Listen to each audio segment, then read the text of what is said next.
নমস্কার বন্ধুরা, welcome to GK foods diary. আজ আমি একটা রেসিপি যেটা আমার খুবই পছন্দের বানাবো, Chinese recipe ginger fish.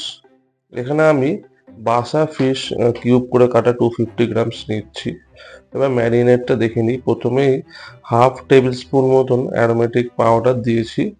Aromatic পাউডারটার link আমি দিয়ে দেবো, দেখে নিতে পারেন ডেসক্রিপশনে। তারপরে স্বাদ মতন ব্ল্যাক পেপার পাউডার, অল্প সামান্য নুন, 1 টেবিল স্পুন মতন রেড চিলি সস, আর হাফ টেবিল স্পুন মতন চিলি অয়েল দিয়েছি। চিলি অয়েলটা অপশনাল। দিয়ে ভালো করে মেখে 2 চামচ কর্নফ্লাওয়ার অ্যাড করে ভালো করে মেখে নিতে হবে।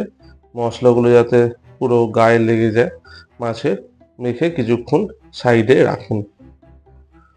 নেক্সট আমরা একটা কড়াইতে সানফ্লাওয়ার অয়েল গরম করে একে একে ফিশগুলোকে ভেজে নেব। মোটামুটি মিডিয়াম টু হাই ফ্লেমেই ভাজতে পারি, মাছ তাড়াতাড়ি সিদ্ধ হয়ে যায়। তো একে একে ভিজে আমরা সাইডে তুলে রাখবো মাছগুলো। দেখতেই পাচ্ছেন কি সুন্দর কালারটা এসেছে এখানে। এবার গ্রেভিটা করার জন্য আমরা আবার কড়াইতে 2 টেবিল স্পুন মতন সানফ্লাওয়ার অয়েল নিয়েছি। সানফ্লাওয়ার অয়েল নিয়ে প্রথমেই জিঞ্জার জুলিয়ান করে কাটা দিয়ে দেবো। মোটামুটি আমি এখানে 2 ইঞ্চি জিঞ্জার মতন নিয়েছি। এটা খুবই ইম্পর্টেন্ট, দিতেই হবে রেসিপিটার জন্য। তারপর পরিমাণ মতন একটা ছোট অনিয়ন আর হাফ ক্যাপসিকামকে ডাইস করে কাটা, চাইনিজ রেসিপি যেরকম করতে গেলে লাগে সেরকম দিয়েছি। দিয়ে ফ্রাই করছি। স্প্রিং অনিয়নের স্টেমগুলো একটু বড় বড় করে কাটা 6-7টা দিয়ে দিলাম। নেক্সট আমরা 10 থেকে 12টা গার্লিক চপ দিয়ে দিলাম। দিয়ে এখানে ভালো করে নাড়িয়ে চাড়িয়ে নেব। হাই ফ্লেমে এই সময়টা করতে পারি। মোটামুটি 2 থেকে 3 মিনিট হয়ে গেলেই আমরা এখানে 150 ml থেকে 200 ml মতন জল অ্যাড করে দেবো। জলটা অ্যাড করে ফোটাতে দিতে হবে। আমরা ছোট 1 চামচ মতন চিনি দিয়েছিলাম। চিনি দেওয়ার পরেই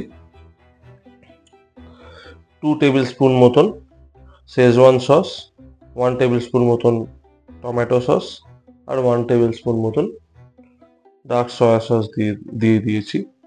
দিয়ে এখানে আমরা ভালো করে গ্রেভিটাকে হাই ফ্লেমে ফোটাচ্ছি। এখানে ফুটিয়ে নিতে হবে এরম ভাবেই যাতে গ্রেভিটা কে কিরম রাখতে চায় তাদের উপর নির্ভর করছে। মোটামুটি আমি এখানে একটুখানি গ্রেভিটাকে রানিয়ে রাখতে চেয়েছি, খুব একটা যে কর্নফ্লাওয়ার দিয়ে ঘন করে রাখবো সেরম নয়। গ্রেভিটা একটুখানি হালকা স্মুথই থাকবে। সামান্য মানে 2 টেবিল স্পুন থেকে 3 টেবিল স্পুন মতন কর্নফ্লাওয়ার এখানে অ্যাড করেছি। করে আবার ভালো করে হাই ফ্লেমে ফুটিয়ে নিলেই গ্রেভিটা মোটামুটি হালকা থকো হয়ে যাবে, বেশি কিন্তু দরকার নেই। গ্রেভিটা আপনারা পছন্দ মতনই রাখতে পারেন। ব্যাস একদমই রেডি হয়ে যাবে জিঞ্জার ফিশ। স্প্রিং অনিয়নগুলো একটু বড় বড় করে এরম কেটে যেরকম দেখতে পাচ্ছেন ওরমই দেবেন, এই ডিশটার জন্য খুবই ভালো লাগবে। আপনারা বাড়িতে সকলেই ট্রাই করে দেখুন। খুবই সহজ রেসিপি, খুবই ইজি রেসিপি, খুবই টেস্টি। ফ্রাইড রাইস কিংবা পরোটা সবার সাথেই খেতে পারেন। অবশ্যই আমার জানাবেন কিরম লাগলো। পরের রেসিপি নিয়ে আবার ফিরে আসবো। নমস্কার।